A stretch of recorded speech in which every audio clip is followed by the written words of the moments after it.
Welcome to another review and welcome to the inside of the Ford Puma.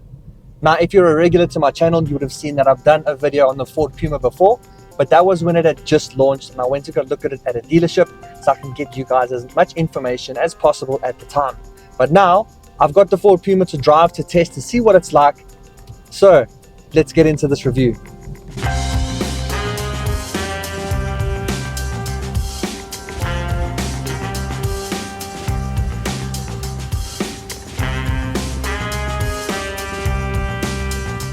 So the Ford Puma, currently the smallest car that Ford South Africa sells at the moment. There's no longer hatchbacks, there's no other small little cars that they sell. Right now it's this crossover, the Puma. It's been around for a long time overseas and we've only now got it in South Africa. But to get some information out of the way, this is powered by a 1-liter turbocharged engine, and in Ford's world it's the EcoBoost, and it puts out 92 kilowatts and 170 newton meters of torque, which isn't actually too bad for a car of this size. It's not a big car, but it's not also small either. But I think the amount of power that you're getting from this 1-liter engine is actually quite adequate. Now, with it being a 1-liter, yes, it does need to be fuel economic too. And I'm getting used to these wipers. I don't need the back one on, but it's going to go on forever, I think. How do I make it stop? Back wiper, is it that? No. Now, as I was saying, it does need to be fuel economic too. With it being a 1-liter, it's a small engine, so it doesn't have to work very hard, especially if it's not powering a huge car. Now, Ford claims 5.3 liters per 100 Ks for this car. I'm currently getting 6.8. I've only had it for a couple days, but I will put it on screen of what I do end up getting as my final fuel consumption of this test after I am done testing it. So you'll be able to see how close I get to the claimed fuel consumption. The Ford Puma comes in two different variants. You've got this one that I'm driving, which is the titanium, and then you also get the ST line Vignale. Bit of a strange name for an American car, but anyway. But going forward in this review, I'm just going to call it the ST line. I'm not going to say the Vignale every time. But to speak about what actually you get in these cars, now the one I'm currently in is the titanium, as I said, and it's equipped with actually quite a bit of kit. Now, you do get some safety systems like the lane departure, the lane keep assist, adaptive cruise control. That's a very nice feature. It's always one of my favorite things that you get in a car nowadays, which actually then judges how close you can be to the car in front of you, and it'll brake and accelerate as needed to make sure that you're at a safe distance at all times. And it'll even go down to a stop, and it'll help you crawl in traffic without you needing to actually accelerate or brake at all. There you go. Ford collision warning kicked in there because the car in front of me braked. I had it under control, so don't get me wrong there, but it was nice to see that it actually worked.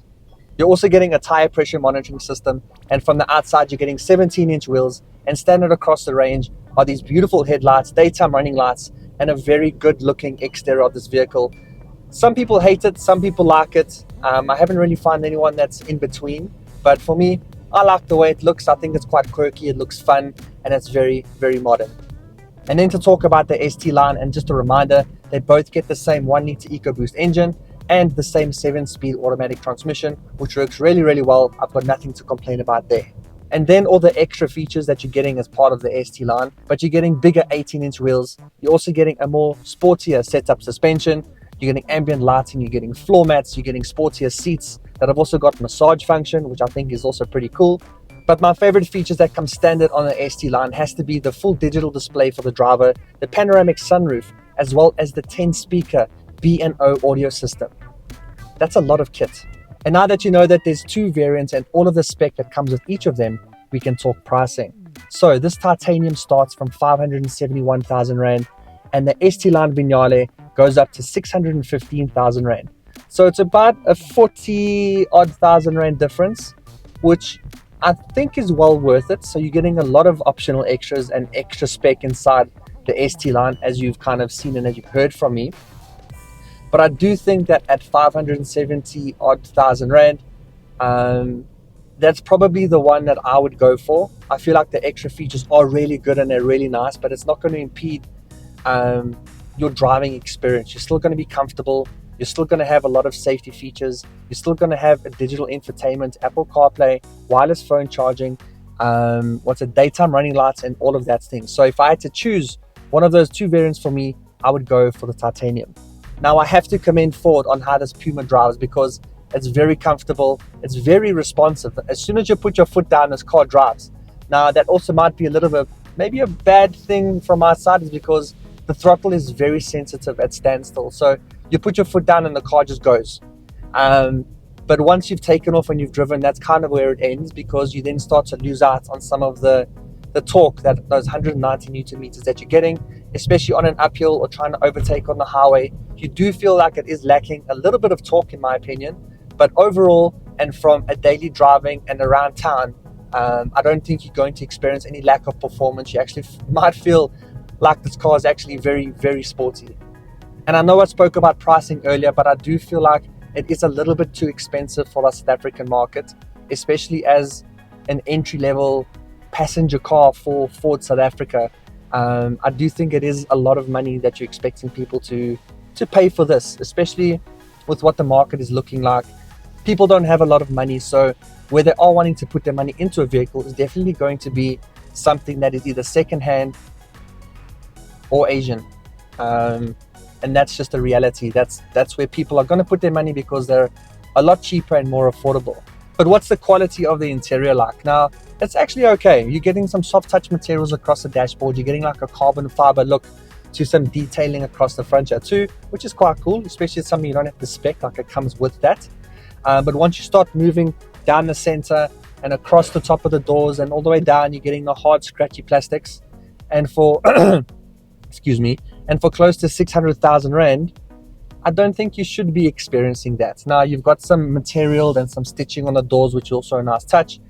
These door armrests are quite soft, and you do also get a center storage cubby over here with some padding. So your overall driving comfort is also very nice. You can adjust the steering wheel, you can also adjust your seat, so you're able to get into a nice driving position.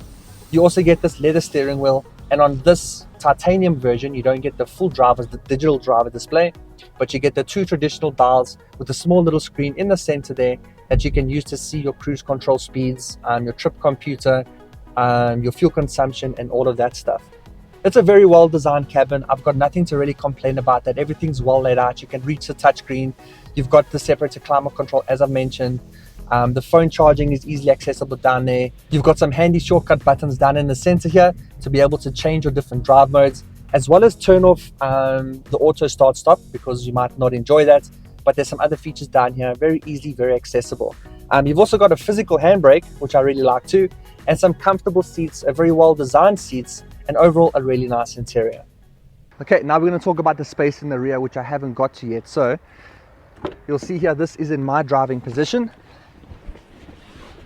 and it's quite tight, and I've been pretty lenient with the space that I've taken up front there. I normally would sit a little bit more back, but I feel quite comfy in that position. But my legs are right up against the seat, and my head has got about this much space, so not that much space in the back here. Now, your passengers in the rear also don't get any vents. They've just got a little storage compartment down in the bottom here, and no center armrest to rest their arms on.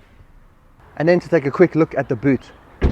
Now, the boot is quite cool. It's also quite practical, because they've given you quite a few things to do inside there. But as you saw, I had to do this manually, but if you do get the ST line, you'll get a nice little button there and it'll do it automatically for you. But taking a look at the inside of the boot here, you've got quite a lot of space, but what I like about it is what you can do here. So you can either lift this up and it'll go behind those little slots, and it'll stay up like that if you need to get anything out of the bottom here. But if you do need a lifted floor, you can take it out, put it up top here, and now you've got almost a flat load bay.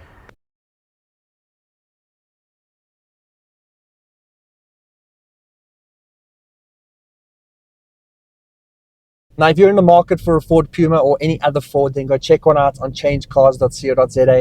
They're a website that sells new and used cars, but the best thing about them is that they vet and check every single dealership that sells cars on their website, so they know exactly who they are and what they're selling, always keeping them in control of the product that people are buying. Now, a great thing about ChangeCars' website is that it's a hub for everything automotive. So you can go and watch car reviews, you can read articles, you can even get motoring advice. Yeah.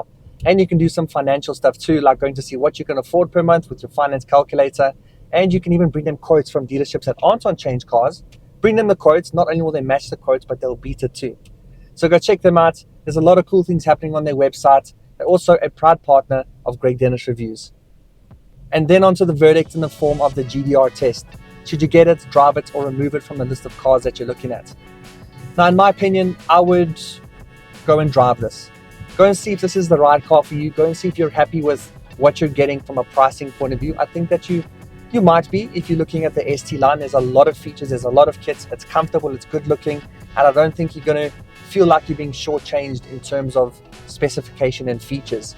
Although from a Ford point of view, I feel like it is a little bit expensive in their market or in their lineup for this market. But otherwise, it's a really nice car. It's very comfortable. It drives really nicely. It feels zippy and sporty, and it's nice to see a smaller car being sold by Ford again. So that's it for the review of the new Ford Puma. Thank you so much for watching, and I hope you enjoyed it, and I hope that you learned a little bit more about this new small car from Ford. And if you did, please do drop a like below, and if you want to see more videos like this and other car related content, then please subscribe. And until then, I'll see you in the next one. Cheers.